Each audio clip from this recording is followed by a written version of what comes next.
In recent years, especially since the pandemic, we've seen a lot of challenges recruiting and retaining employees. So staff prior to my arrival have been looking for a niche, something to try and retain employees, recruit employees. So we think that this schedule change that we've requested, going from a 24/48 to a 24/72, will give us that niche. Currently, we're allotted 27 full-time positions in what we would call the EMS Operations side. It's 3 captains, 12 paramedics, or 12 ALS providers, and 12 BLS providers. Basic life support, if you would. Advanced life support, here we're indicating with paramedics. Currently, we have about 6 paramedic or ALS vacancies.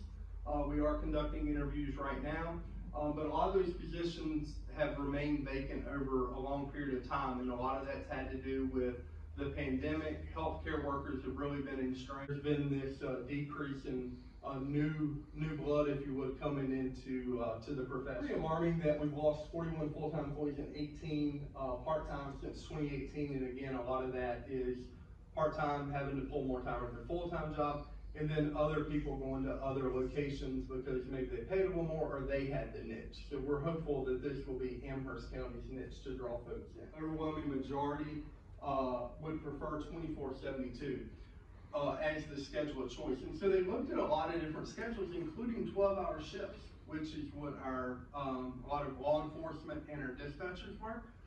And what we found, what we proposed to today, the 24/72, is actually the same amount of employees and the same amount of shifts as 12-hour shifts, but by doing the 24/72, it gives you that more work-life balance. And what that requires from our ask of you would be 1 additional captain right now.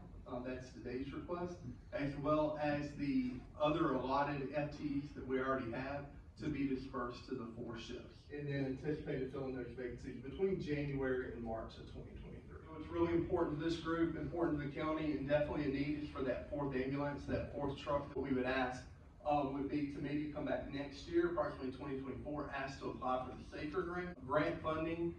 Through the federal government, it's incremental. It goes down, decreases each year, starts at 90% funding and decreases over that 5-year. The thing that really concerns me is the amount of wear and tear we're putting on employees we have. Working these 24-hour shifts, sleep deprivation, all time of night, the work that they do is hard work, and they're dealing with our citizens in their greatest time of need. And you know, quite frankly, I think we need to create the best work environment that we can for them. If you listen to the radio, we depend on Lynchburg quite a bit to take care of us. You have to realize we just approved 2 major housing developments that are coming within probably the next 5 years. Do we wait 5 years to make the provisions to take care of these people? No, we start now. You cannot put a value on the life of our people.